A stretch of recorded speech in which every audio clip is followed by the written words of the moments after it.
comes.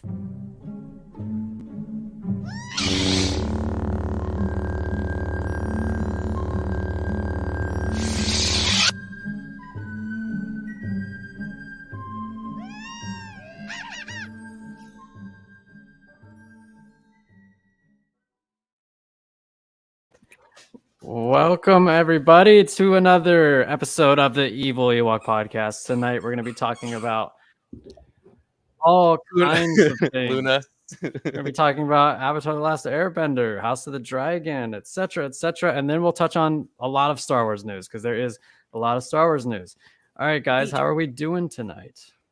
Ready to rock. Also, welcome to our new backdrop, courtesy of Alex. I did nothing to contribute to it, but it just looks nice. If you guys look closely, it moves. You can see the water moving. You can see the water just turbulently moving to the right. And if that's not worth a God, my dog, if she could just pipe down. If that's not worth a subscription, I don't know what is. Subscribe for water. If you guys aren't subbing and liking, what are you doing with your lives at the end of the day? We're gonna manipulate you all to just be loyal subscribers and everything. But anyway, Kat's got her glasses on. She means business. Shit's getting real. Lots of Star Wars news at the second half of this. We're gonna probably try to wrap up all the TV shows in about 15 minutes. We're gonna see how we do, and then get into all the news. But to start us off, I will go through chat really quick. We got Serena. There's Gungans in that water. What up, Tommy boy? 2 years, 7 months, and 3 days. How many minutes though, Charlie? That's the real question. How many minutes? How many minutes? That's the real question. But thanks for your support, man, as always. 31 months. I think you're number one. You might be in first place. I think one of the OGs. True OG. Charlie's the one that knows like all the lore, all the backstory. He's seen us when we were kids. Back when we had like all these guests on and we were serious. Yeah. And we didn't take like 6-month breaks. Yeah. Hey, we've been pretty Stanley's. We're getting there. It's every other week now. It's a new year. Fresh slate. What up, Dan the man? What up, Liz? What up? My boy Nick. What up? Alrighty. So we shall jump into it. Let me share the most anticipated according to IMDb, which as I was going through this list, I noticed they didn't have The Boys, so we will just assume it's on there. I don't know why it's not on there. Is that the third season of The Boys? It's the final season. I think it's the 4th season. Oh my God. I've actually not watched any of that show. I probably should.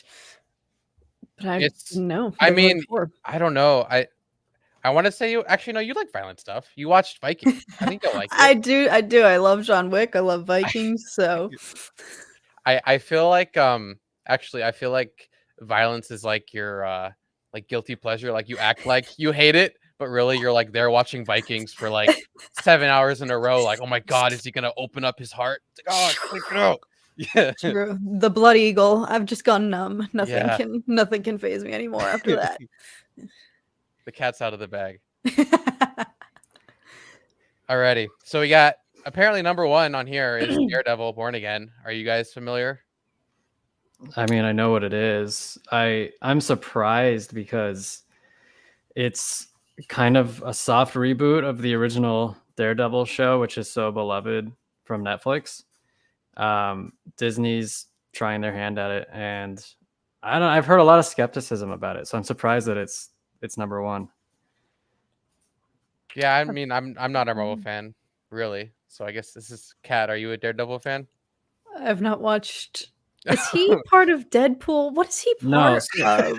Okay. So like this is I guess as the only person on the panel who's seen the show, Daredevil is a blind superhero. He's not strictly super powered, like he's a normal dude, but he's honed his other senses so greatly that it like makes him superhuman in that sense. Like he's an insane martial artist.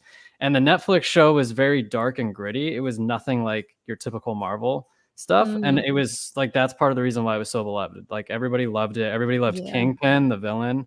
who they also brought back into the MCU now. Same actor. He's brilliant. And so everybody really loved the Netflix iteration. And in bringing these characters back to the MCU, they've it's kind of like a soft reboot. I know that they hinted, and I haven't watched it, but the latest Echo. I just watched the first episode. Okay, yeah. So they've hinted, I guess, I saw a trailer that heavily implied that it was just a continuation of the Netflix show, but people are worried because the tone of the MCU is obviously very different from those shows, like Daredevil and then The Punisher and Jessica Jones, like all those the Netflix MCU, if you will, just very tonally. So people want these heroes done well. They want it like that. They don't want it to be like MCU-ified. Oh, interesting. I found the tone of the first episode to be weird, and like the pacing was all over the place. I don't know if that's just how Marvel movies are now. Like they just kind of do a lot of flashbacks and move back and forth a lot. But I want to see what you think. But I was like, after the first episode, I'm like, I feel like it kind of went everywhere it needed to, and I don't really care anymore. But I'm curious to see what you think, Zach, if you ever watch it. Yeah, I'll probably get around to it. I just don't. The Marvel shows outside of maybe Loki have really disappointed me. Secret Invasion was terrible. That was one of the worst shows I've ever seen. I know. And Samuel L. Jackson's 76 years old too, or 75, right? I know, dude. It's crazy. And he's still going strong. Okay, well, anyway, so that answers that question. Avatar. Now I know Zach, especially Zach, is very skeptical about the show and is, I don't even know if you're cautiously optimistic. You're probably just like, I'll watch it at some point. But at least for me, based off of everything that I've been seeing, right? And it's not like just visually. Like we're talking like I've been seeing like behind the scenes of like what they're doing for each element, respecting the martial arts that were used by the original creators. So like I feel like there is some effort being drawn into making sure that the characters and the martial arts and everything that we've grown to know and love from the show is replicated to the furthest extent that it can in the live action version. So far, right? That's just what I'm saying from what I've seen. And granted, sure, promo stuff is always going to show the glitz and glam and none of the terrible stuff. But from what I've seen so far, I'm actually kind of excited about it. And I hope that it turns out much better than everyone I think is expecting.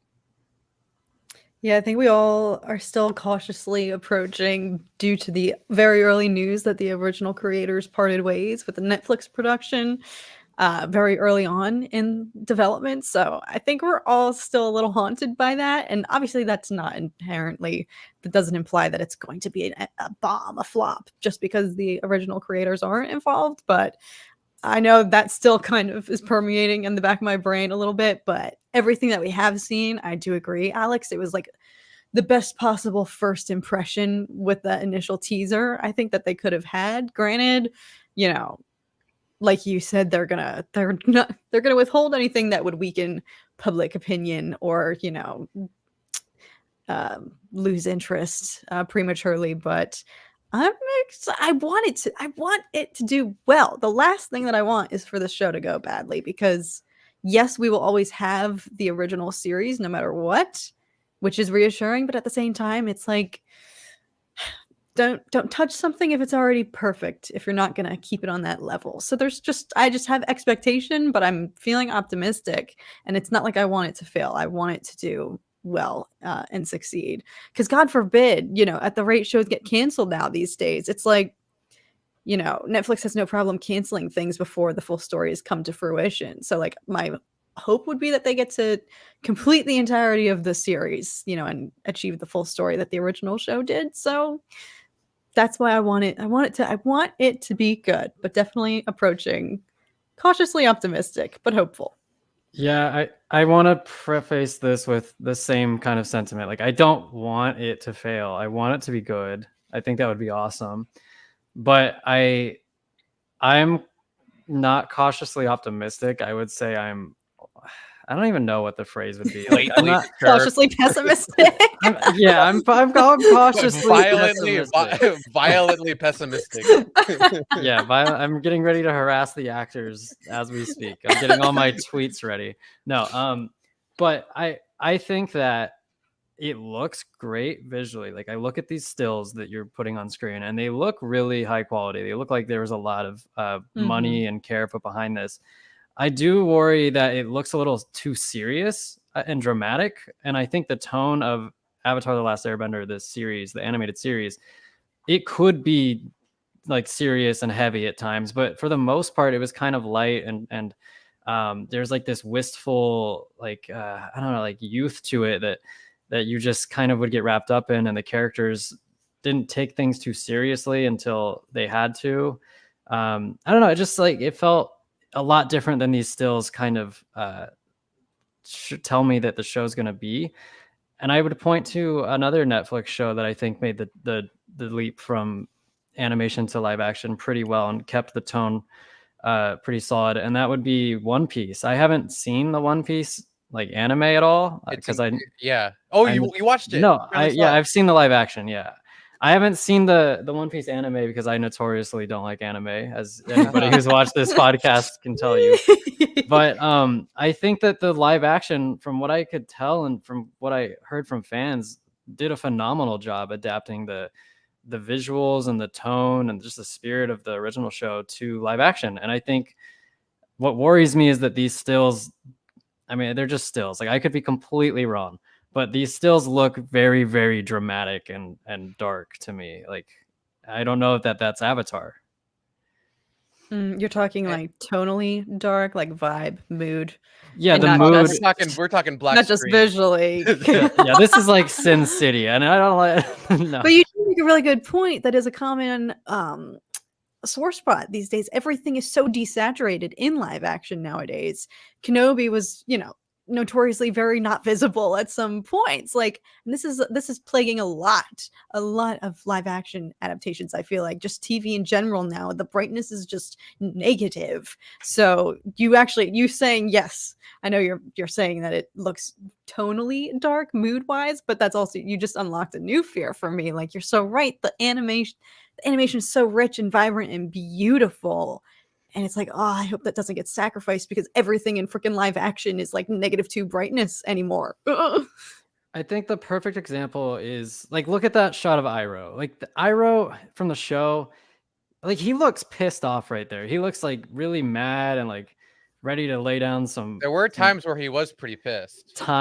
But in season 1, though, not really. He was kind of just like resting Iroh, like this wise, old, like calm dude. Stoic. Yeah, exactly. Like in the worst times, he was always like making jokes or right. And puns. Yeah, they had him get mad at very, very opportune times that really showed what situation they were in. Like when the character who's never mad, who's always calm, like loses his shit, that's when like things are serious. And this shot is like the first we've seen of Iroh. He's already looking like pissed. And then whenever we've seen Sokka in these stills and in the trailer, he seems very serious as well. And that is not Sokka at all. Sokka is the clown of the group. And I don't know, man. I hope that I really hope it's good. I do like casting for Ozai though. He looks great. Yeah, he looks incredible. Incredible. One thing to note, that's probably for like pro your point, Zach, is we still haven't gotten a trailer, right, with any like spoken dialogue. It's all just been nostalgia bait, and then maybe Roku. I think that's Roku talking to Aang, right?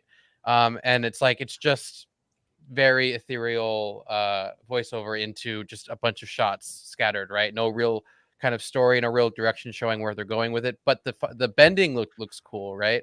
It's just a matter on like tonally, like you said, Zach. Yeah, is it gonna be a mix? Is it gonna be totally dark, or is it gonna actually follow with what the show basically was, which was a kids show on Nickelodeon, right? And I think maybe there is an argument to be had where maybe it shouldn't follow that.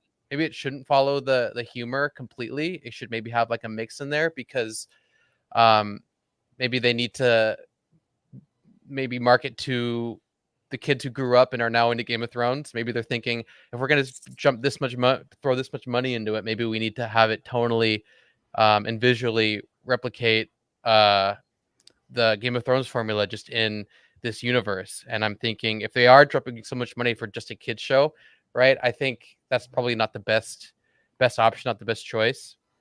So for me, I would like a mix. I'd like, you know, some lighthearted humor, but the dark underbelly, dark overtones of the universes they're in. You know, it's a universe in war.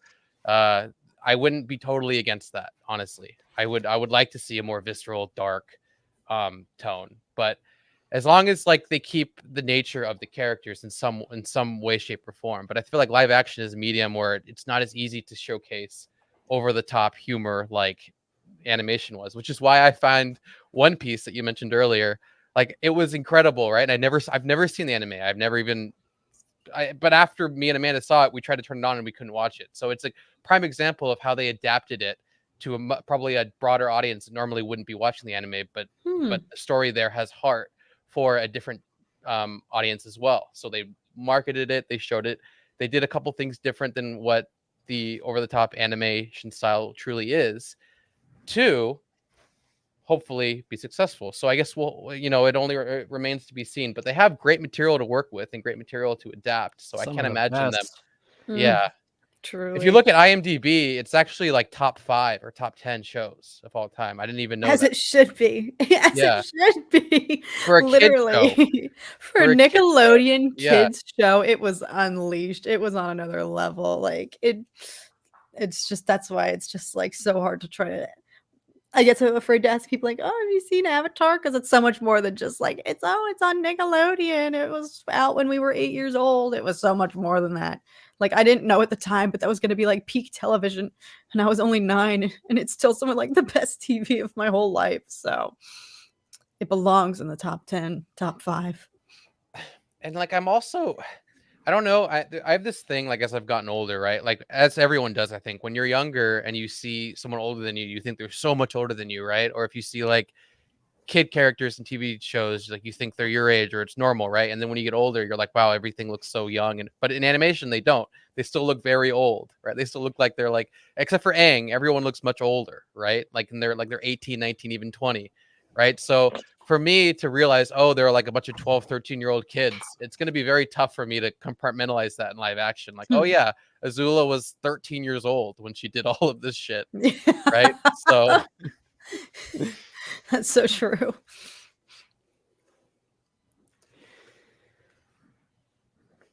All right, what do we have next on the list? Alrighty. The penguin, I think, which I keep forgetting. It keeps falling to the back burner of my brain, but it's actually probably going to be flipping incredible. Or forgive me, is the penguin next? Yes. Yes, we got the penguin. Following the events of Batman, Oswald Cobblepot, aka the Penguin, makes a play to grab the reins of the crime world in Gotham, which I didn't even know was a thing until when I started making the lists last week for both of these. And I was like, serious? Oh, that's a thing? I didn't even know it was a thing. They announced it pretty freshly after the Batman came out, I think. Maybe even before the Batman came out. Maybe I just forgot.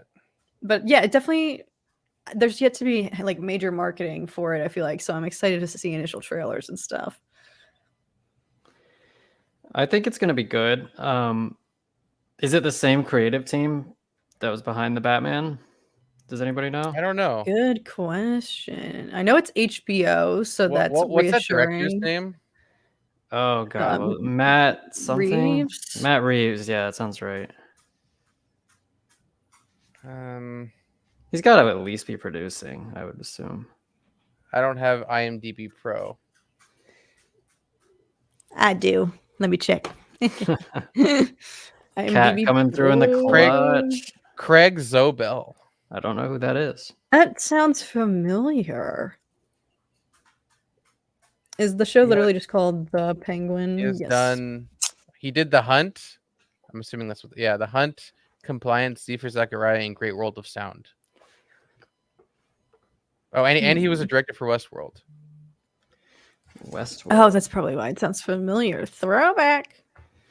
Oh, like you were seeing it on the intro over and over again. Yeah. For everything that I disliked about the way that show went, that intro will live on forever. That first season was legendary. It was It was. brain blast.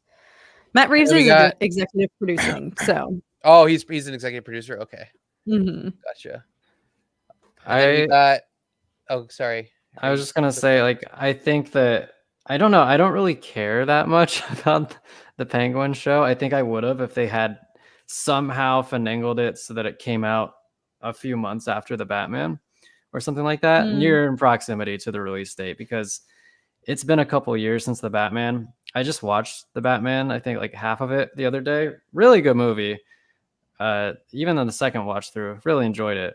But I just don't care to like at least watch the Penguin live, like as it's coming out. I might watch it once it's all out a couple So you're months down the saying line. it would have benefited from the relevance and the I think momentum so. when Batman was out? That's fair. Or That's fair. if they had waited until like the second Batman movie was coming out and they released the Penguin show a few months before that, or even Yeah. 6 months before that. No, that's valid. I feel that because it has been. Geez, when was that? 2022, I think. Sheesh. Or was it 2021? It was 2021 or 2022. Sweet Lord. Every year between now and 2020 is a blur, is just one giant year in my brain. So it could have been either, and I don't even. I just can't believe it's already 2024. Felt like 2020 was like last year. Because it kind of was. Look how old we've become. I know. It's not too often I reference the sequels, folks. Well, I always do that's a question for another time, all the time. I always do that anytime anyone asks anything. I'm always doing that. So that is something that is stuck in with me. But everything else I'm trying to forget. Anyway. Somehow Palpatine returned. The Walking Dead, did you guys see the trailer? No. Well, Rick Grimes is back, baby. The love story between Rick and Michonne, changed by the world that is constantly changing. Will they find themselves in a war against the living, or will they discover that they too are the Walking Dead? You tell me they didn't annihilate all the zombies in the first 10 seasons of that No, show? There's still more, Kat. I kind of want to do reactions to the first few seasons at least, because I've heard there was a showrunner change midway through, and that kind of led to different perceptions of the show after that. But I've heard the first 2 seasons are like peak epic television. Oh, you haven't seen it? I've never seen anything Walking Dead, and it was like culturally iconic. It was. There was nothing like it for a while. It was performing super well, and then it just they started doing things like just cyclical plots and character arcs that we'd already seen before. They do them over and over again. Mm-hmm. And then they started doing tactics that like a show that you thought would be threatened to be canceled would do. Like they have like these major cliffhangers for no reason at the end of seasons. It became a mess. I do think it pulled it together towards the end, and the last couple seasons were pretty good. And now they're doing all these spin-off shows, and I don't know how to feel about that. Right. This is like the third. Like every franchise that ever existed, past and present, are preparing for the future by just recycling and bringing things back. They do kind of have stormtroopers in a season, yeah. What? All right, now I really have to watch. I gotta react. It's literally the last season, though. Nah. The first season was great. It was so sick. And then once we got to the prison sequence, I just stopped watching. Alex hates prison. I at least want to watch. The first 2 seasons I've heard are like unanimously very well praised. Zach loves prison. No, Alex hates prison. He can never go back there. I did my time. Can't swim. I've never even heard of some of these, to be honest. I know. They don't even have 6666 and then Devil in the White City. Haven't seen. Creature Commandos. Don't know. The Regime. Kate Winslet's back. Yeah. Well, she's amazing. So. Percy Jackson. Have you guys seen this yet? Yes, it's so good. It's actually really, really, really good. I watched the first episode. I haven't watched after that, but I did like the first episode. It was actually pretty good. Yeah, I think give it a watch. I think the Percy Jackson series really tapped into what hopefully the Avatar show will. Going back to what you were talking about, like Alex and Zach, the age, appropriate actors and characters, and actually casting Because there were rumors for a very long time that they were going to age all the characters up in Avatar and they were going to be like 18 years old, but it's clear Aang actually looks 12. They look younger, like teenage, very young teenagers. So that's something that the Percy Jackson series has been doing. It's been very interesting to see these actual actors who were 12. They were literally 12 years old when they were like actually taping this, which is marvelous when you think about like what I was doing when I was 12. Well, like not so that tough. It's so tough to film. Like, well, that sounds weird. It's so tough to get production times for minors. Yes. Because it's Mhm. like the With like lots the of laws and stuff. all the and- laws and regulations around it, which means that they have to like nail it early, otherwise costs Right. start rising. That's a very good point. So, but it just their youth really maximizes the stakes and intensity and just the like epic factor of what they're doing as like 12-year-olds versus if it, the movie, for example, that rendition, they are kind of like 18 appearing to be older. So I hope it's very enjoyable for that reason because they do have the youth and like innocence to them that is very fun to see how it translates to these massive tasks at hand. So that will be hopefully that element does carry over into Avatar since they did cast seemingly age appropriate people. So fingers crossed. But the original creator is on Percy Jackson. That's the Cat checkmate, Cat. Checkmate. You know what? You're so right. Yes, the but, OG. but I'm OG. pro ATLA though. I'm pro live action. I hope it's gonna be good. But I'm just throwing out the facts here. That's all. No, and it's very evident. I think based on public reception, the show's seemingly doing pretty well, I think. And I didn't even read the books, but I'm really enjoying it. But you're so right. That's actually so true. The original author has been involved every step of the way, starting even from casting process. So, and it paid off. It goes to show. It's a prime example of what happens when you have the OGs, on board. They need to do the same thing with Aragon. Okay, wait. Is that getting a show? Or, Think. Shut up. No, I heard. Let's see. I thought I heard something about it. Because I effing love that movie. I am not gonna. You like the movie? What? oh, no. I No, love that Cat. movie. No. But I never read the book. Maybe I started reading it and then stopped. Because I have some memory of it. My older brother had the book, so I think I picked it up, but I never finished it. But I liked that movie, not gonna lie. That movie. I think fourth so- grade was when I read it. That was remember. the first movie that I can remember because as a child I was very easy to please with my movies. But that was the first movie I watched as a kid where I was just like, that was trash. Your career as a film critic was born. Yeah, that's what it all started. My God. No, the books are good though. I mean, it's a little like the book Aragon, the first one. It's kind of a ripoff of Lord of the Rings and Star Wars combined, which I mean, it's not a bad thing. Those are two great properties, but a lot of the story beats are just straight out of like Lord of the Rings or Star Wars. But I do really enjoy like Eldest and Brisingr, and I don't really remember much about the last one. But now I'm reading the spinoff that he just released recently, so I really would like. Yeah, he's still writing. I really would like a good Aragon show or movie at some point. Yeah, there was like a gotta lot of rewatch the inconsistencies original. in the movie. Now that my prefrontal cortex is developed, maybe I'll go back and rewatch it. It's crazy going back and watching the things that you liked as a kid and realizing, wow, Now that I have critical watched this thinking. I watched this how many times? I can't even get through it this time. I probably haven't watched it since my prepubescent days. So now that I have analysis skills, maybe I will. Also, quick fun fact about the movie Aragon. That was the last movie that they ever had a wide-scale VHS release for. Whoa. Yeah. End of an era. Indeed. What a banger to end it on like, too. like, do you want this to go to the new tech, or should we just leave it with the old tech? Just leave it with the old Let tech. it die. Let it die. Let the pest die. Release it on VHS if you have to. I was waiting for it. I wasn't going to be the one to say it. Okay. Anyway, now here we are with the Acolyte, right?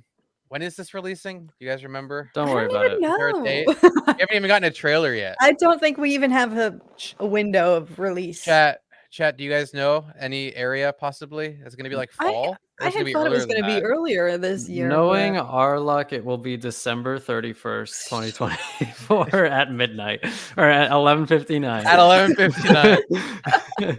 They're like, but technically midnight, so technically 2025. Like, oh, great. Ew, that's a violent thought. It's going to be freaking 20. Stop. We just. Violent thought. It's only Already. January, Cat. Don't stress I out know. about next year. Yeah, we got all year, Cat. It's so far We've away. got all year. I'm just now having 2024 sink in. So It's such sweet a Lord. beautiful number, though. I love the even years. 2024. Mhm. It's beautiful. 2023 looks gross. 2022 True. is scary. 2021, ew. 2020 True. had potential. True. But And then- COVID, yeah, COVID happened. Little COVID. Everyone has COVID sometimes. You know, a little spooky COVID. But yeah. There hasn't been a year this strong since 1924. This is our year. It's been 84 years. I don't know what that is. I don't know what that I is. don't know what any of these I don't know are. what that is. Alien. Alien. She- The she perfect agrees. size. Like it. She agrees. She's like thumbs up. Castlevania, you guys fans? No. No. I've not yet. Blade did not Runner know they were- 2099. Doing a Blade Runner series. Really? It takes place 50 years after 2049? That's where the number came from? Interesting. That's a satisfying year, 2099. That like hurts my brain. I hope we'll be around to see it. We'll be still 2099 stream, everybody. Be there. It's still in our wheelhouse. We could do it. We'll Could set do it. We'll schedule it right now for 2099. Can we? I don't know. I have no idea. That would be crazy though. You got like StreamYard just like going through. It's like, why is there a stream scheduled for 2099? My God. We got time travelers. Sausage Party? Sorry, I just saw that. Sausage peeking Party out. Foodtopia. What? That movie was obscene. It makes money, so they did it. Palm Royale chronicles a woman reconstructing her identity in the 1960s after being dismissed by her husband and her entire social circle. Okay. Mm. It do be Dark like that Matter. sometimes. Family Man Napoleon abducted- series? Sorry, I'm talking over you. based on best-selling showrunner. You heard of this? Nope. Sci-fi though. We got Napoleon biography. Interesting. Whatevs. Judge Dredd. I've heard a lot of people like Judge Dredd. I've never seen it though. The original's cool. The newest one I saw a long time ago. I don't know. Carl Urban's in that, right? Yeah, Oh. I don't know if it's still good to me. I'll have to watch it. But then we got Dune the Prophecy. Yes. I'm so hyped for that. That's probably going to be later in this year. All We of the ones need that a- are still filming. We need a clip of Kat doing that so that whenever Dune is mentioned, you can just run the clip. Okay, I'm gonna do that for next week. We're just gonna talk about Dune all the time. I'll put it on tape for you. I'll put it down for you. Or I'll do the second half of the song so it finishes what she started. Joan.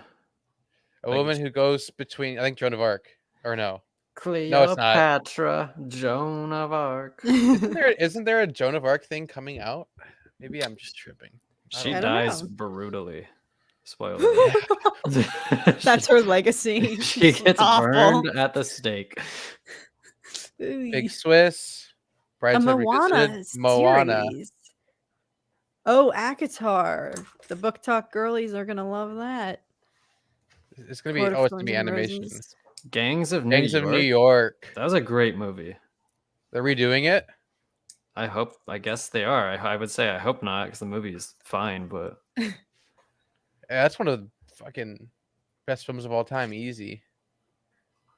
They're just gonna bring back everyone's still alive. They can just Yeah. bring them all back. They're dude, like, Daniel Day-Lewis is incredible in yeah. like everything. He's so good in that movie. There Will Be Blood is the one that like got me. Like oh my god, is this him? Like, is he playing himself now? I'm actually kind of scared. I don't know. What would you like, Eli?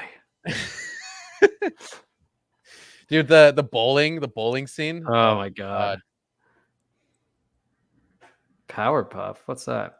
That show's been going on So for live forever, but I action? thought it got canceled. It's a live action Powerpuff Girls. Looking at Dove Cameron. Yeah. Oh, I why thought would it they had do been that? canceled, Women or in at their least maybe. 20s fight crime. Yeah. There were some set photos that got leaked, I think, and people were up in arms. But I don't know. I totally thought that either maybe it got shelved or I thought it was canceled. Never mind. Doesn't matter. It's happening, I guess. For the mucka. How would they do Mojo Jojo in live action?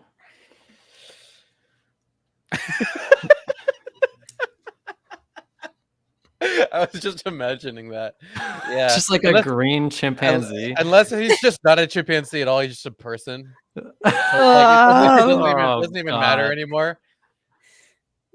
He's just like he's just like Dwayne the Rock Johnson. They just put him in everything.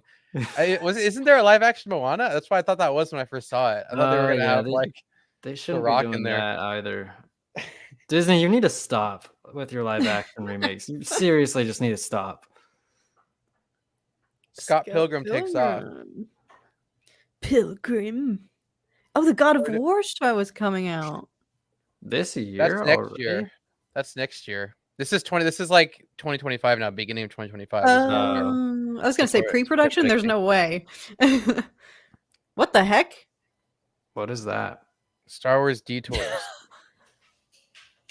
Is that like a children's version? Isn't that a ride? A comedic look.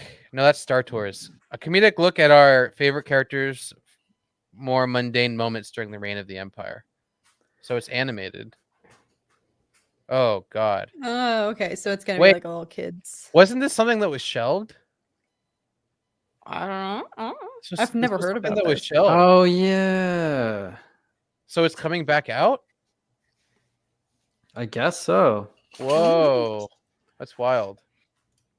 Let's see. I don't know any of this. I don't know any of that. Yeah. Starsky and Hutch.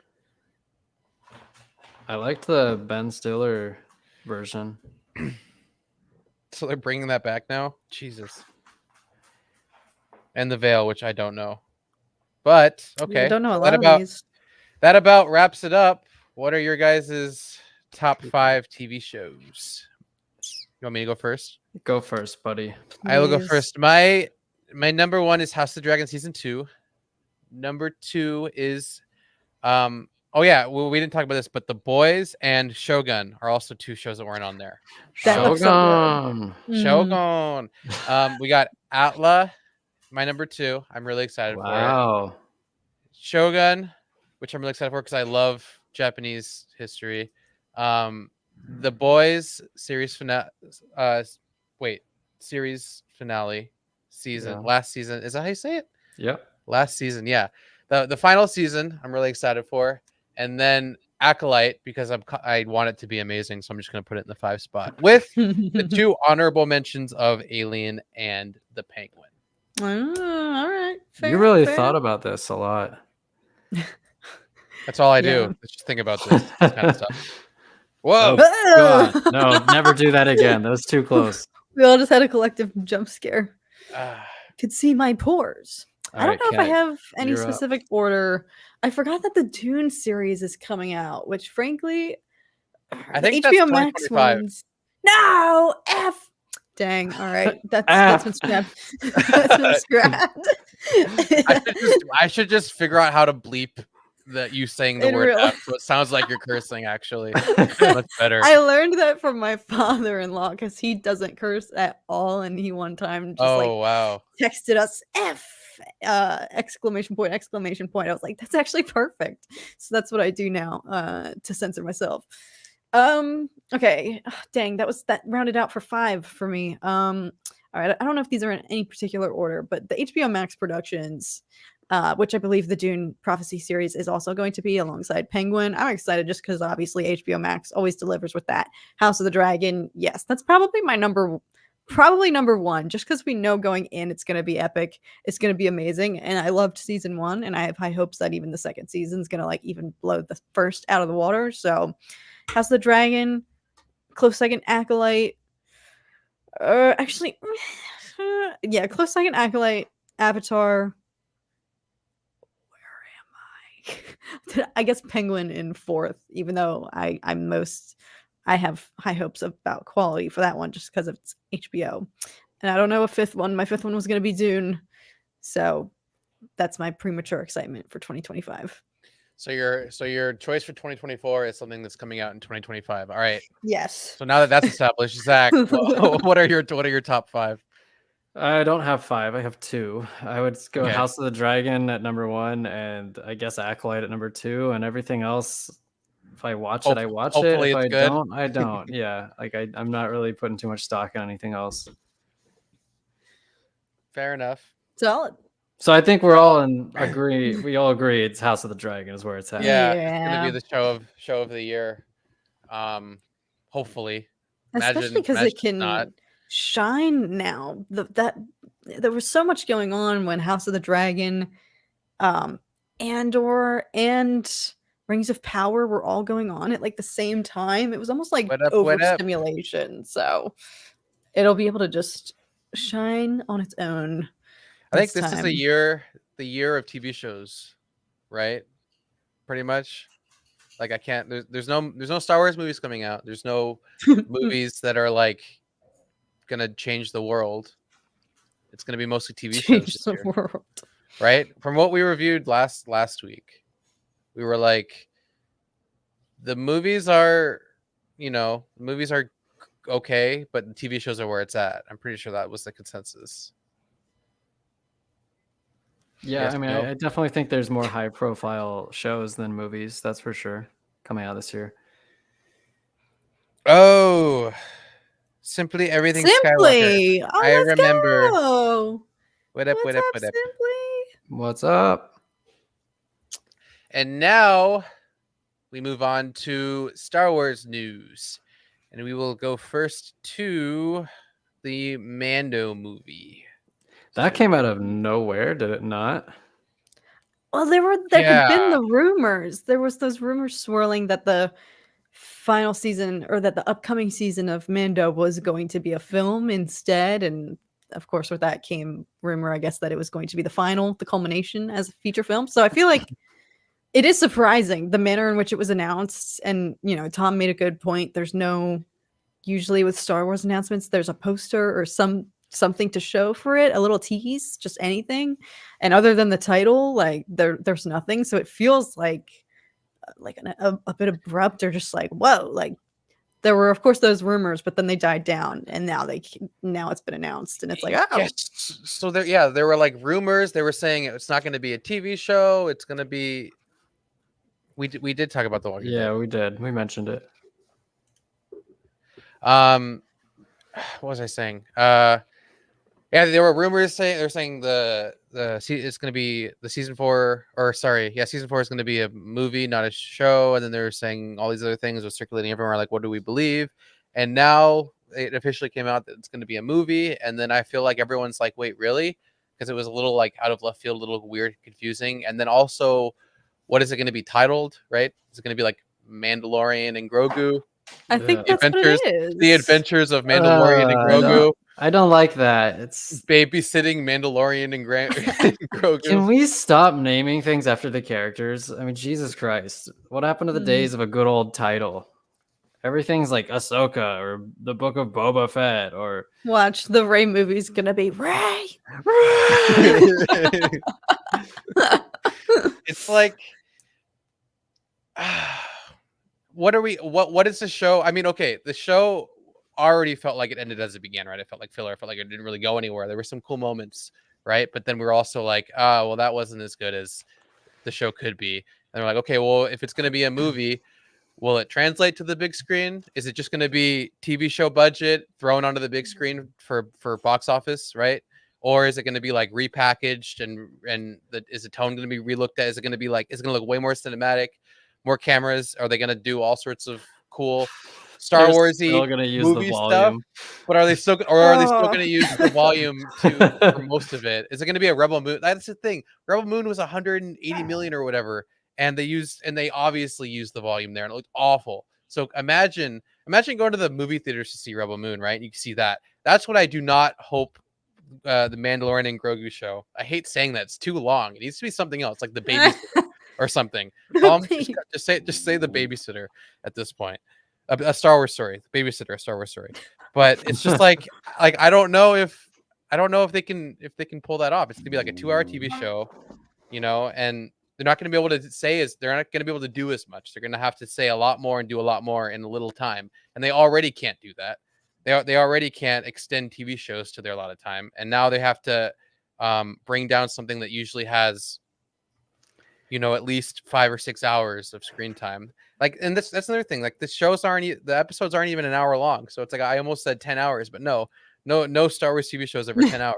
So now they have to condense a 6-hour story into 2 hours, right? Have it look good, have it tell a story, and it's like how is Favreau going to do that alone? And I don't know. I'm worried.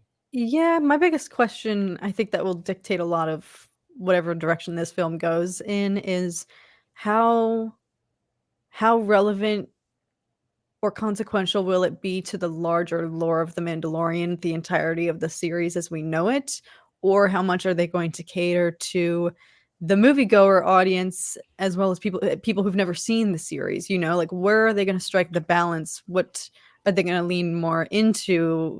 Whether this is going to just be a side quest, inconsequential, it can hold up on its own and won't have necessarily any major impact on everything that we know that's been established by the show itself. Or will it have, if I saw rumors today, fresh, again, I don't know what the validity is to them, and it was just a random Star Wars account on Twitter that I saw that tweeted it, so I don't know the validity of the source or the rumors at all, but it would make sense. They were saying that there will be a season 4, and then it will be followed by the finale culminating as the film. So, like, my hope is that it does actually have larger impact for the show as we know it to culminate in this finale here. But I don't know, I'm excited because I think one of my biggest complaints about Mandalorian is that the episodes have been like consecutively shorter. And my favorite episode, like, I think to this day, still one of my favorite Mando episodes is season 2, episode 1, which was like 45 minutes, which still isn't even really that long, but it's longer than the average, I think, of all the other episodes combined. So, but you do make a good point. That's a recurring theme. I feel like every premiere is our favorite episode because it's actually it's long. Yeah. Wait, that's so true. Bad Batch premiere. That's so true. I think what I'm struggling with about kind of wrapping my head around what this could possibly be about is the way season 3 ended. It kind of felt like a reset. Like, okay, let's get back to basics, back to what The Mandalorian initially was, which was just kind of like an adventure of the week. Like, there's no fighting Moff Gideon. There's no like retaking Mandalore. All that's behind us.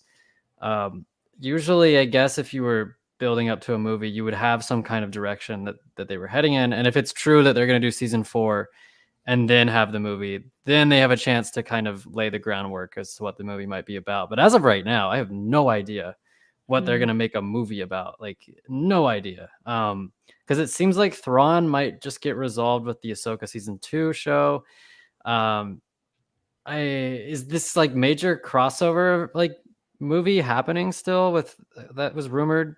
Is that still going to happen or what? Like, if this is going to be the last appearance of Din Djarin, what's going on with that? Like, I'm really confused. So I don't know where things stand. That's right, because that's what the Dave Filoni film was rumored to be, right? That it was going to be like a Mandoverse, Boba, Ahsoka, a culminating event. But seemingly Dave Filoni's movie is going to be a little bit later now in the timeline. I literally don't know. I have no idea. I don't think they even know. That's what worries me. That is a good point, Alex. I mean, if we're hearing this and it's a surprise to everyone, I feel like it's just showing that they're like, okay, we need to like see what sticks now. We need to keep throwing shit against the wall, and whatever doesn't run down, that's what we're gonna keep there. And that worries me, right? Because I think they're creatively, right? I think they're trying their best, but I just think that the leadership and the direction and the time they're given and everything is just, there's just something going on, and it's not hitting well with fans, right? So I don't expect this to be incredible, right? Because granted, Ahsoka wasn't incredible, right? It was okay, right? Maybe even slightly good, but it wasn't great like it should have been. And for them to think that a movie, after playing, okay, so let me get this right. So you watch 6 episodes of a TV show, right? And then you go to the theaters to see a 2-hour film that is the same thing, just on the big screen for more money, and it does the same thing as the finale this year did, right? Where it kind of left like an empty taste or whatever in your mouth, and it didn't quite hit the mark. I'm worried that's just what they're going to do. They're only doing this because they need to get in the box office, they need to sell tickets and make more money, whatever. And I want to be cautiously optimistic, but I'm done with doing that. It needs to prove me wrong for me to get back on the hype wagon or the hype train again, right? Yeah, I What have up, Barb's Basement? Long time. faith, Barbs. I have faith because, you know, Jon Favreau has done films before. Like, that's not a new arena for him, so I'm excited. That is like reassuring, and also like the passion with which he talks about Mando. Like, I feel like they wouldn't be doing this unless they do have a story that's hopefully warranted. Not to say though, Alex, I'm not disagreeing with your point that maybe they don't even have a game plan. Dunk I would on like to him, hope that they Kat. do. No, I would like to hope that they do, but you know, this news does seem very out of left field. And yeah, there were those rumors originally swirling around, but it still feels very surprising. And like out of the blue, and like, okay, like we'll take it. But almost, yeah, just the way it was We'll take the announced. crumbs. Yeah, like It's it does feel very like a little unceremonious. Like I just found out by Googling Star Wars news. Like there's nothing. Exactly, Yeah. Serena. Disney doesn't take risks. That's exactly it. That's how I feel about Ahsoka. Like the show. I thought it was so close to being amazing, and then it just, at the end, it just pulled itself back. Like it had a good start, and then it slowly started going back to where it started, almost in a weird way. Like tonally, the pace, everything, and then because like this, there were never any stakes, right? So usually you build up to like a conflict, and there's stakes, and like you don't know if your character is going to make it up. But the entire time, I knew no one was going to die, and that Ahsoka was going to end up victorious, or Thrawn was going to escape, right? And then that, like, it was all predictable. That's the problem. I don't want things to be predictable. I don't want to like know exactly how it's going to happen. Some people just watch shows for enjoyment and the cool special effects and whatever. But I want like a good story where I can't necessarily see what's happening or where it's going. I need it to feel real. I need it to feel like there's real life motive and stake happening, right? Otherwise, I'm just sitting there like, okay, well, that's going to happen. This is going to happen. Kind of like what Zach always does, or what we always do when we're predicting how things are going to end on the watch party or whatever, and it always comes to fruition, right? Or Zach's always right about the twist at the end, right? I'm tired of being right, Grandpa. We all want to be wrong. Man. You know, and it's just like if Game of Thrones had a lot of really good twists, right? Other good shows have had a lot of really good twists. Breaking Bad was another really good show. Game of Thrones also wasn't afraid to kill off their protagonist. They also weren't afraid to ruin their entire show in the end.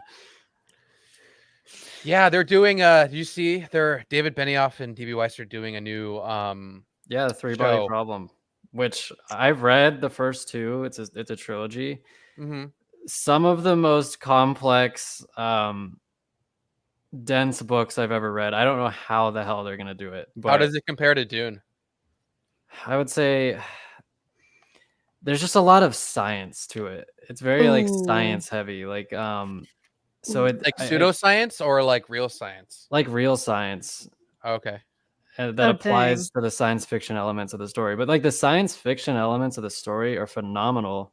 It's just you have to kind of get a feel for some of the science.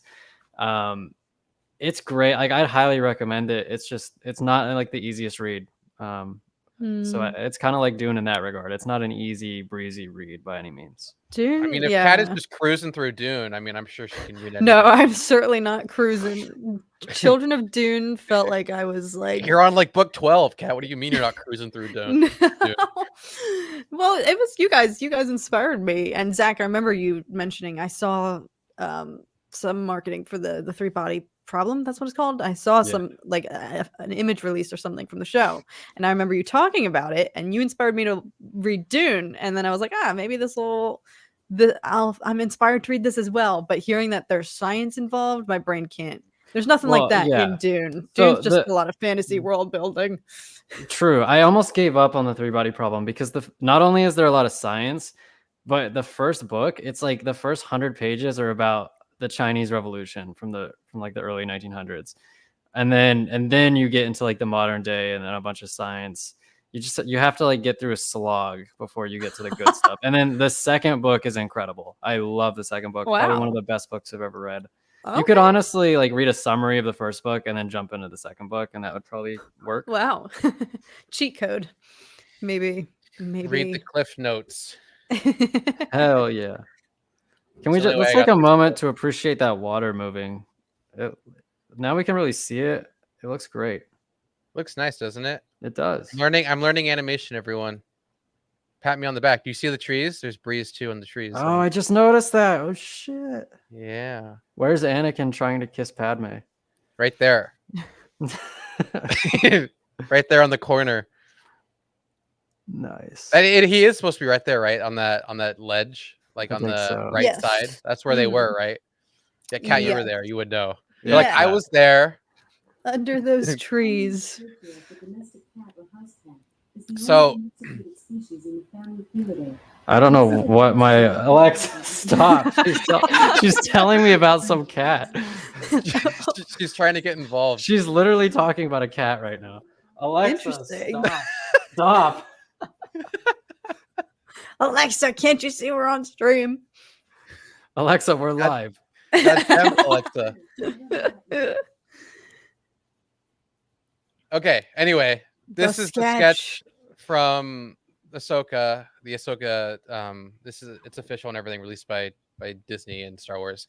And the thing about this is, obviously, you see Ahsoka and you see Sabine. I almost forgot her name, and that, obviously that worries me a bit because I don't really want to see a show where it's centered on them, right? Alex hates women. I honestly. No, it's not that I hate women, right? I just really don't like the thing that they have. It just doesn't work for me. I don't see it. I don't feel it. It doesn't make sense. I don't like her being force sensitive. I don't like any of that, right? So if this is going to be something where we switch between that narrative and Thrawn's narrative, kind of like what Game of Thrones does between different kingdoms, sure. But if the show is like emphasizing their journey on this planet, looking for, I don't know, like Abeloth or whatever it is they're doing, I don't know if I'm really going to care that much because I know they're going to be okay the entire time. I don't know. What do you guys think? Meaning, like you think the stakes, like there's no fear. I just feel like, well, not only the stakes, but I'm not a fan of their character dynamic in this show right now. Ahsoka. I don't hate women, but I hate women. No, I'm just kidding. But it's just their characters are just awful in the show. I love Sabine in Rebels, but she just isn't the same Sabine in the live action at all to me. Interesting. No, that's valid. I think for me, the biggest thing that would instill some fear that we didn't necessarily get is the realization of what actually happened. Like, I think everyone's still in a little bit of a honeymoon phase, just the relief that they were able to, sacrifice themselves to bring Ezra home. But like, I want to see it kick in, then I'll be afraid. Because right now I have no doubt that Ahsoka and Sabine will get back, even though seemingly there is no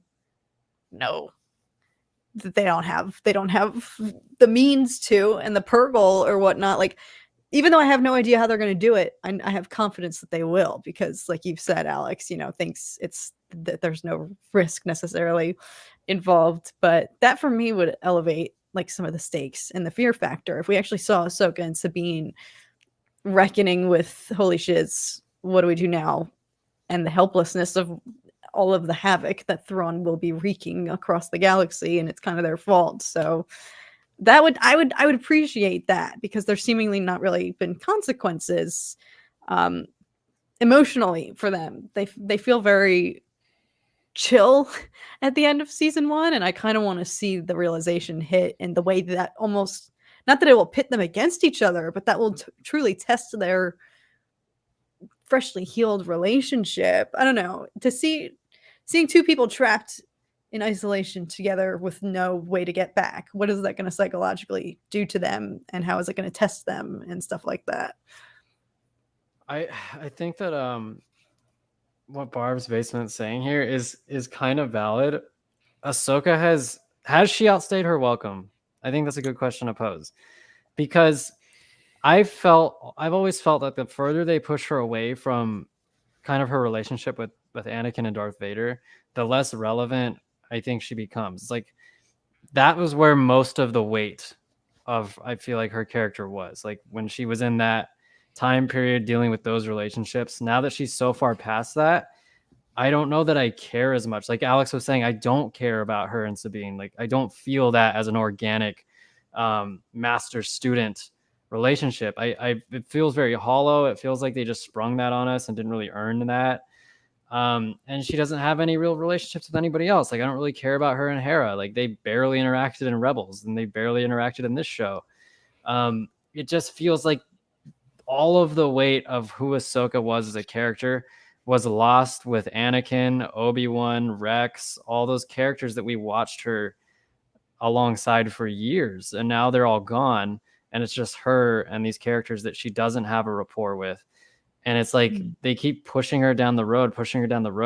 I just fear that when it does come time for her character to finally, end and resolve, it's just not going to be as powerful as it would have had she, I don't know, maybe died at the hands of Darth Vader or something like that. If they just ended it there, like that would have been, it would have been nuts. It would have been like tragic.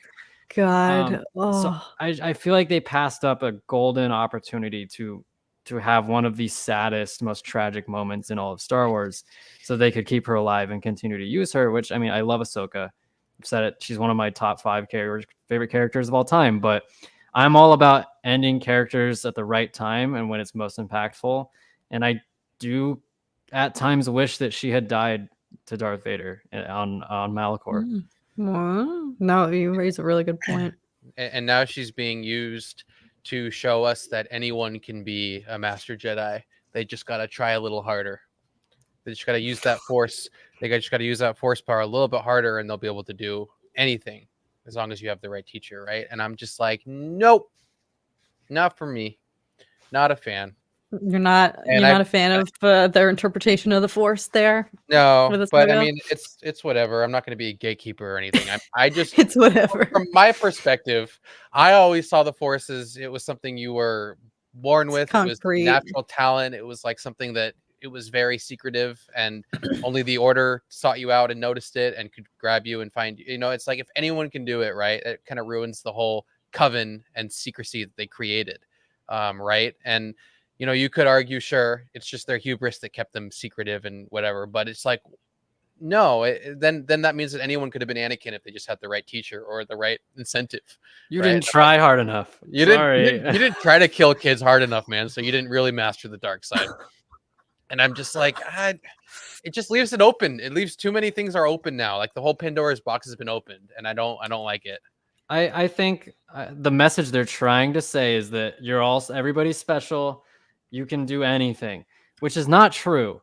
And what I think is a better message is saying, hey, look at this Mandalorian girl. She doesn't have the Force. She's just a normal person, but she worked really hard at these things, and she's done incredible feats. She's saved people. She's helped defeat the Empire. She's liberated Lothal. Like, I think that's more powerful, that like taking a regular person like Andor did and showing that they can rise above and they can be a part of something, and they can make broad changes to the world, and they can make the world a better place. I think that's more powerful than saying like, oh, anybody can be a Jedi if you try hard enough. Doesn't need to be a Jedi. She does not need to She be. really doesn't. She's proven everything that she has to prove. She doesn't need to be a Jedi for us to care about her. And that's what I think they're not understanding.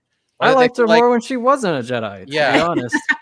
Yeah. I know. I'm really trying to grapple with what was the reasoning behind that, other than they needed somebody to serve as the parallel, the vessel for Ahsoka to train and then be forced to look back on her own training and her own relationship now that she's the master. Like, other than that, and the fact that Sabine was the only option, I'm struggling to find the reasoning behind it, because you're so right, both of you. Like, I hated that so much of her self-worth was rooted in the fact that she didn't have the Force. And it's like, girl, did you not watch yourself in the entirety of Rebels? Like, you're a boss. You're such a boss. And I feel like Rebels made an effort to point out that she could go toe-to-toe with Ezra. And even though she maybe suffered a little bit of, like, you know, jealousy there that Kanan was training him or whatnot, like, they definitely, I think, explored that a little bit in, you know, when she came to possess the Darksaber.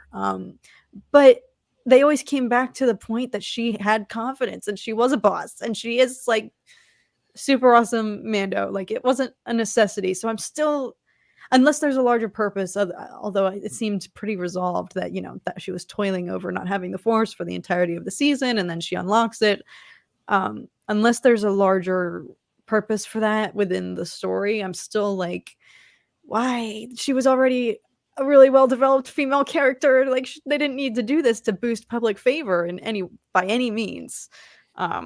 So yeah, that's my biggest. I was hoping that what they were gonna do was kind of a misdirection where they're setting it up to where we're gonna think, oh, in the end she's gonna use the Force and it's gonna be this resounding moment.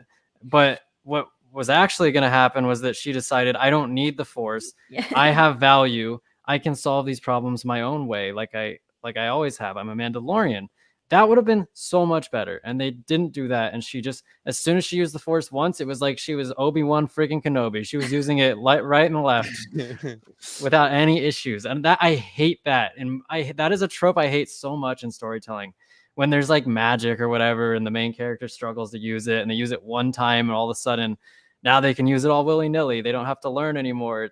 They've got like complete mastery over it, and they don't even have to think about it. It's like, that is not realistic. Like, if I'm learning to shoot a basketball, everyone hates that person that's better than them at everything. Right. It's like, if I'm learning to shoot a basketball and I'm terrible at it, but finally I make one basket, it doesn't mean I'm gonna make every basket from now on. I'm gonna miss a lot of baskets still until I learn how to shoot better. So it's just a little thing that irritated me. There are those rare occurrences where, like, your friend's like, oh, can you show me how to do that? And you're like, oh yeah, you just do this and that. And they're way better than you after doing it for like 10 minutes or an hour. But that's very rare, right? That's not real life. That doesn't happen in everything. And I feel like for something like the Force or wielding a lightsaber, it's not just like, oh yeah, I got this. I mean, yeah, she did use the Darksaber, but I feel like it's not the same thing. Right? No, it's the Force. And Disney has done this time and time again. They did it with Rey, how Rey had to do no training to just have a complete grasp on the Force. They did it with Obi-Wan. Like, as soon as he, I guess, believes in himself, he's able to use the Force to to incredible heights that he's never before been able to reach. So it's been 10 years. Exactly. Now I'm a master again. Yeah. Now I can lift all these rocks. It's like, I did like the idea of like your Force abilities kind of like degrading over time. Like, the less you're involved, the more degradation and decrepit you become in your abilities to tune in. Right. I found that idea to be really cool. But then all of a sudden that went out the window the moment he realized he wanted to try a little harder. Right. Yeah, it's just a shame, man. That she did wrapping it all up. Sabine did not need to be a Jedi. That was not one of Dave's finest ideas. Yeah. Okay, on to our last thing. We're going to be a little over today. Our last thing is now the Rey movie drama. Now, this is like a very interesting topic because it's like, it's another one of those Star Wars topics. It's divisive. You know, it's people like, no, it's this and that. You're this and that and whatever, and name calling, and everyone's calling each other stupid on the internet and Twitter. And really, it's just over a line that came from An Can we- 8-year-old interview. Can we answer this real quick? Yeah, go ahead. I understand that, Lord Fowl, but in storytelling, you need to have rules that your characters have to abide by and your universe has to abide by. Everything that was established with the Force from the original trilogy shows that you like picking up on the Force is not easy. It takes Luke a long time. It took Anakin years of training to get good. I understand it's fiction. It's because it's magical powers and it's not realistic in that sense, but learning a skill is always going to take time and should take time in order for it to feel earned. So it's just what I wanted to say about that. It corresponds with life, right? It's just one of those things where if you're going to learn a skill and you're going to master it, you're not going to master it instantly. It's just unrealistic. It's not the way we work. We're not computers, right? We're not in the Matrix. The Matrix, they learned instantly because, they had rules that established how they learned that process and how they were able to pick it up so quick. And that's what made it cool. It wasn't just like I'm just going to go out here and learn this. And now all of a sudden I know how to do it. And now I can use this and win the day and survive. It's just lazy and boring. And it's a result of not having enough time and or screen time. You can do it in pre-production and production to really establish the lore and the world. It's just bad world building because they just need to move the story, right? And they do that in the sequels where they have a lot of time, and it just proves it proves Zach's point again that you need to have rules to establish the ladder for what is expected. And if you just start breaking those, then you're just kind of like, okay, well, now this feels dumb. It just feels like magical powers now. Why should I care? And that's what's irritating the fans. Yeah, Serena, I don't have a problem with her saber skills. It's more my issue is with like her use of the Force when she's force pushing and pulling all willy-nilly after she initially uses the Force. I think her saber skills make sense because she did have the dark saber and she trained with Kanan and whatnot, and she's a freaking Mandalorian. They could use a spork as a weapon, and weapons are my religion. Exactly. Yeah, it's less about the execution, more like the ideation about how it's done, right? Like whatever. It's like if she's not the best at wielding, who cares? But like if the story and everything behind it is great, like you could like look at A New Hope, right? Like it's a clunky ass fight, but there's weight behind it and there's meaning behind it. So it like I said, it's not all about visual aesthetic. It's about storytelling. That's the main should be the main focal point of anything in film is the story always. Oh boy, Larrick, we could do an entire stream on that. Maybe we will at some point, but we definitely do not have time to get into that. Man, we did that like a long time ago. We've done it like 8 times, probably. Yeah. To be honest. Go back to our early episodes. It's like all we could talk about, I feel like. Yeah, if you go back to like podcast number 2, maybe we do a lot where we do that. Deep in the lore of the Ewok podcast. Only Charlie and other long-term members understand. Anyway, we'll get through this really quick, but basically, yeah, this is an interview from 2015 of the director who's directing the upcoming Rey film, right? And it's just another thing where one side hears one thing and then applies it to the present, right? So this came out almost 10 years ago, right? And she was saying this as obviously an activist, right? Doesn't mean I'll explain my viewpoint and everything later, but she goes off on this rant about making men uncomfortable for the sake of making men uncomfortable, all this jargon. And then now, as a result of this, both sides are lashing out against each other for a lot of really weird, ironic reasons, but we'll play it and then we'll discuss it.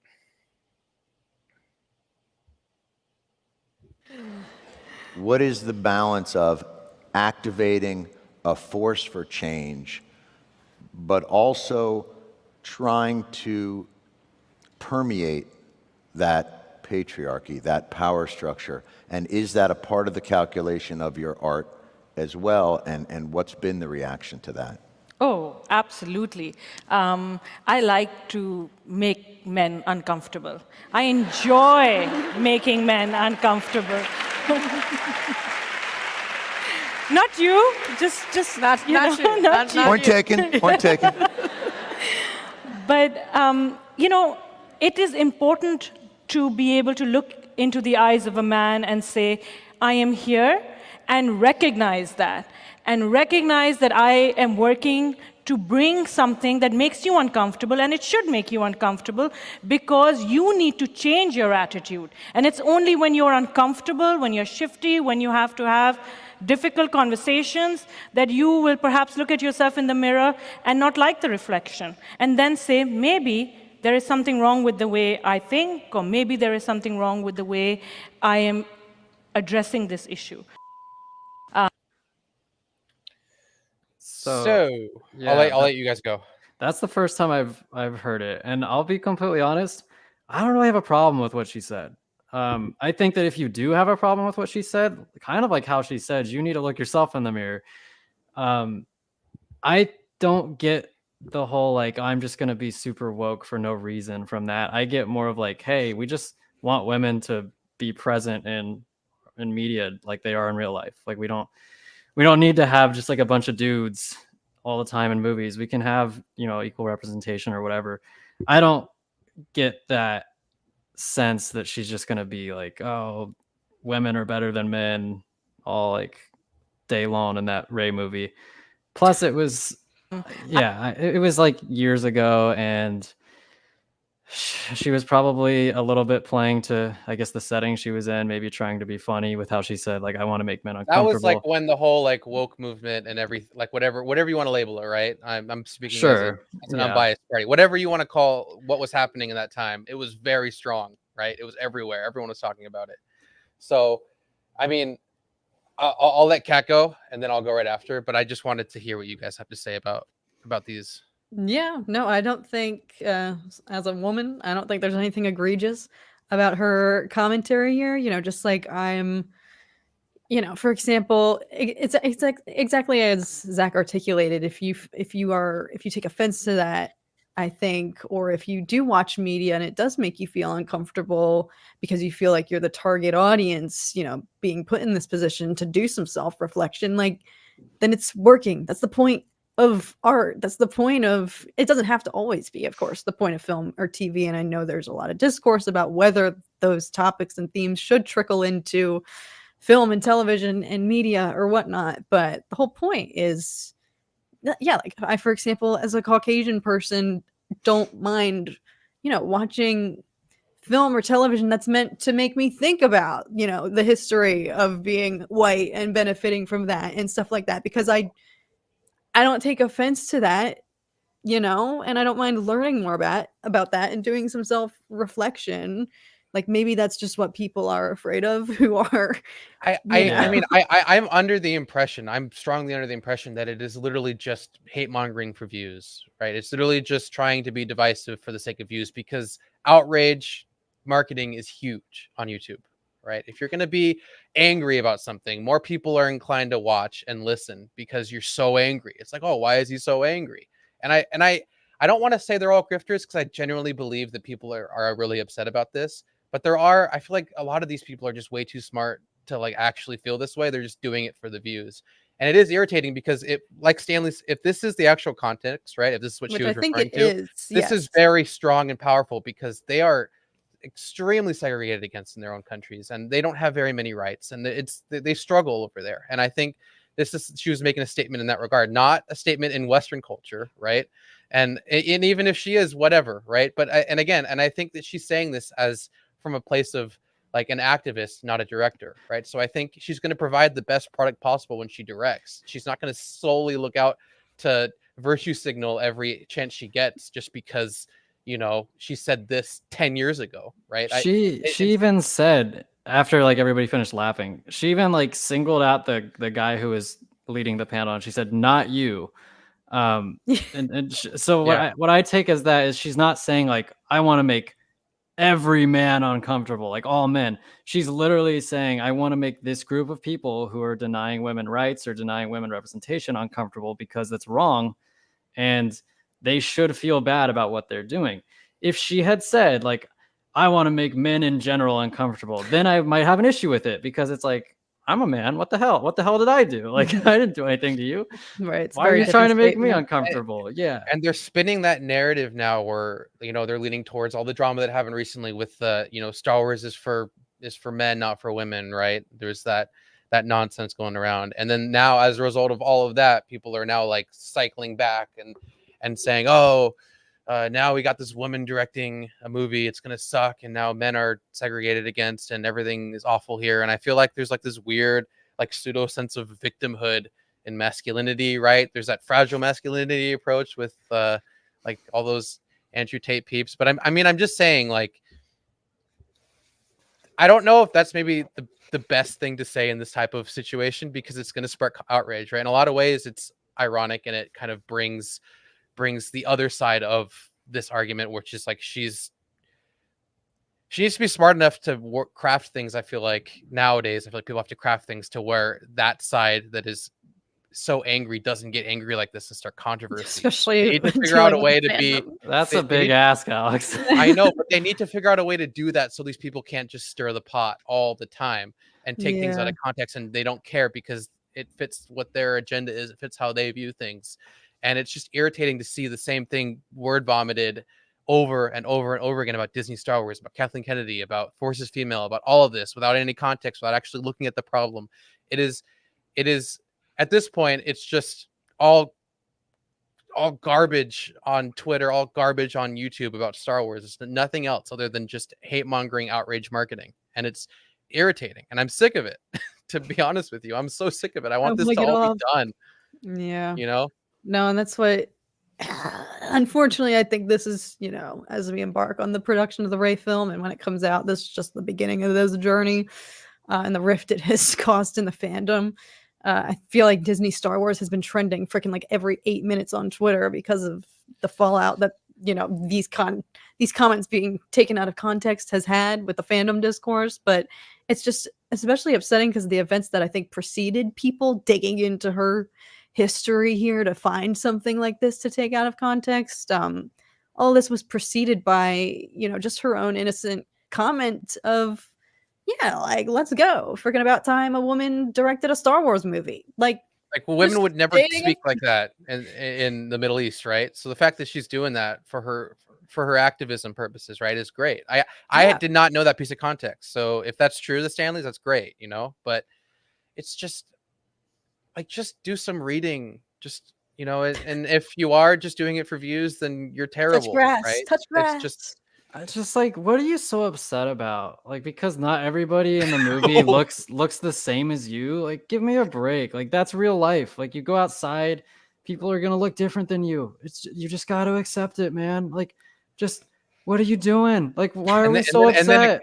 And then a counterpoint to that would be like, like, I'm accepting of that. It's about the story. It's like, okay, well, sure, if it's about the story, it's a separate argument than what we're having right now. The two aren't exclusive, right? About the story. We can complain about the story and not have it be about race or about feminism issues or your fragile masculinity. Let's talk about the story. If the story sucks, it has nothing to do about her worldview. If anything, it's just, why do they have to always be tied together? I don't understand. Because it's not really about the story, Alex. When they say it's not really about the story sometimes. It's about other things. They're using the story as a shield because they know they're wrong. They know they're wrong. Mm-hmm. It's just an us versus them narrative, and I hate it. I'm sick of it. I don't like it. God, I just want Star Wars to go back to the way it was when we were kids. Like, it was just, I guess it was more simple then. It was just like, yeah, I mean, there are people who didn't like the prequels, but it never really felt like it was this big social justice war or whatever. Star Wars YouTube didn't exist back then. That is true.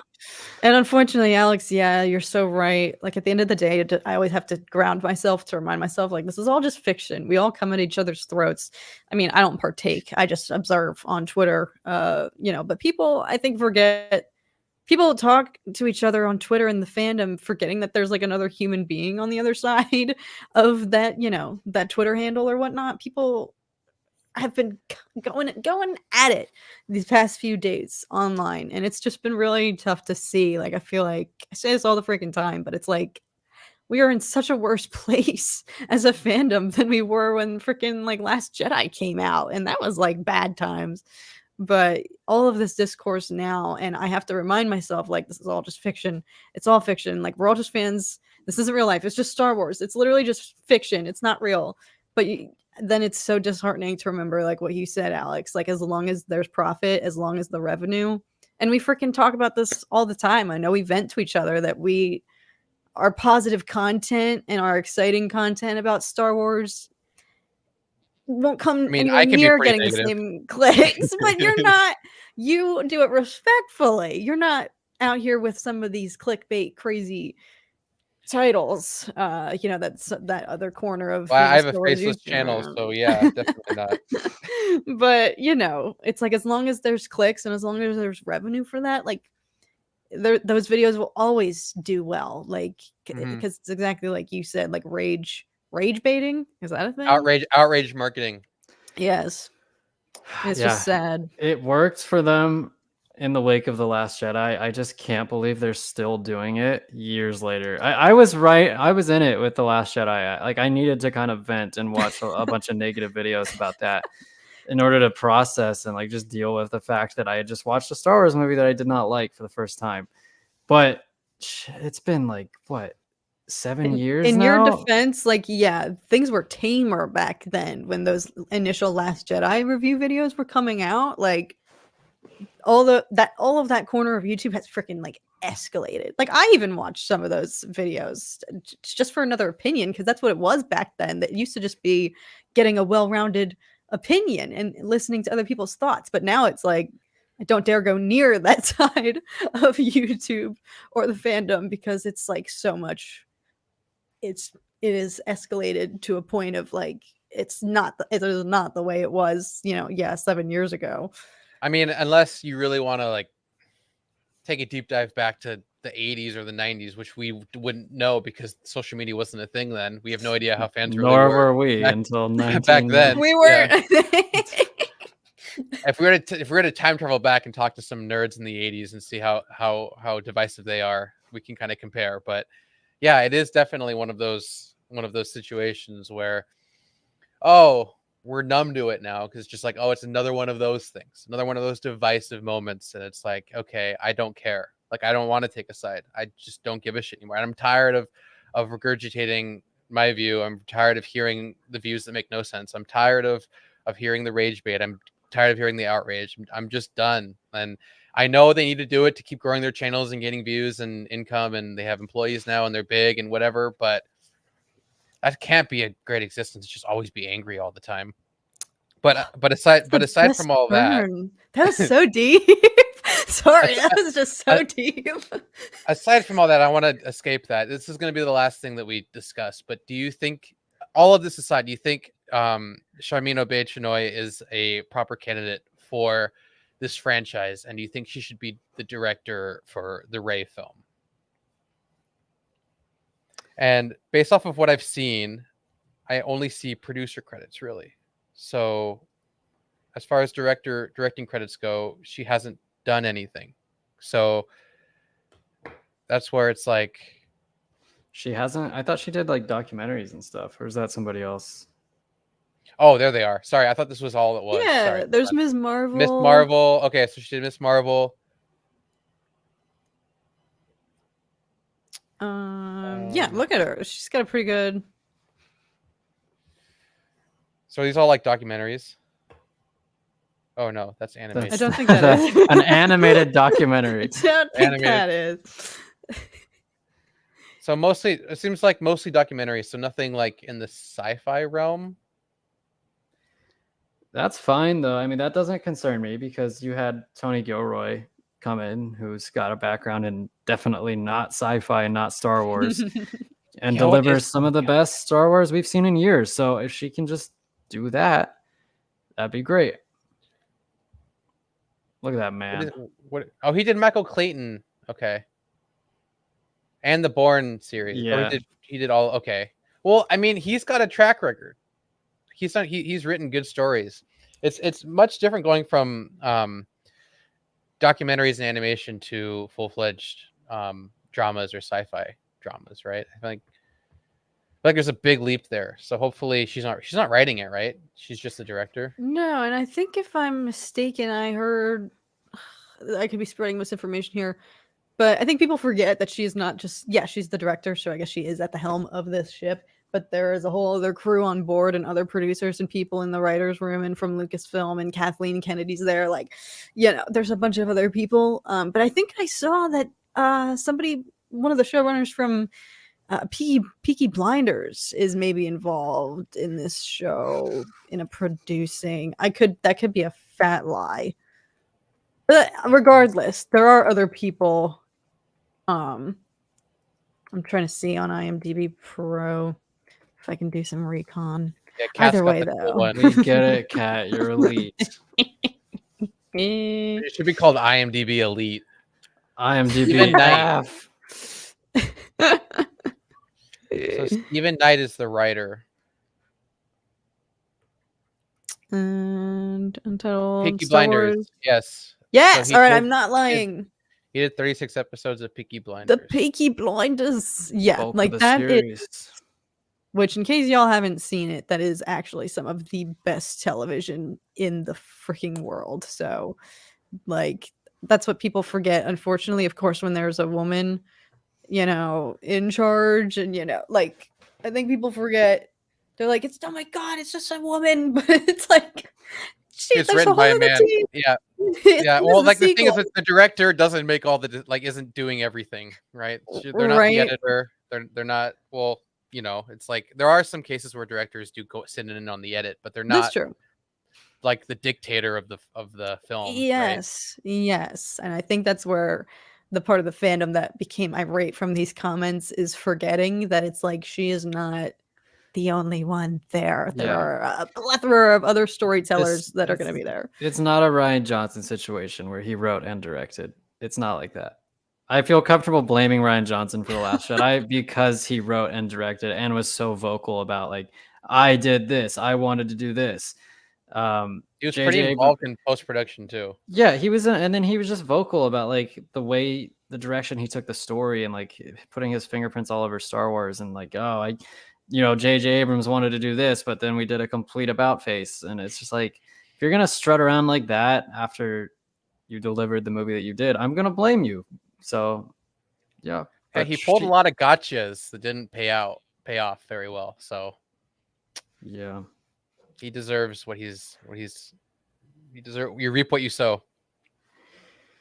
George Lucas was, with the prequels. He was also especially. the creator. Yeah, that's true. It's a little different for him, but with the prequels especially, he was definitely a dictator, and that did not work out as well as it probably could have if he had people there to kind of rein him in and tell him no to certain things. And I think George Lucas would even admit that today. Yeah.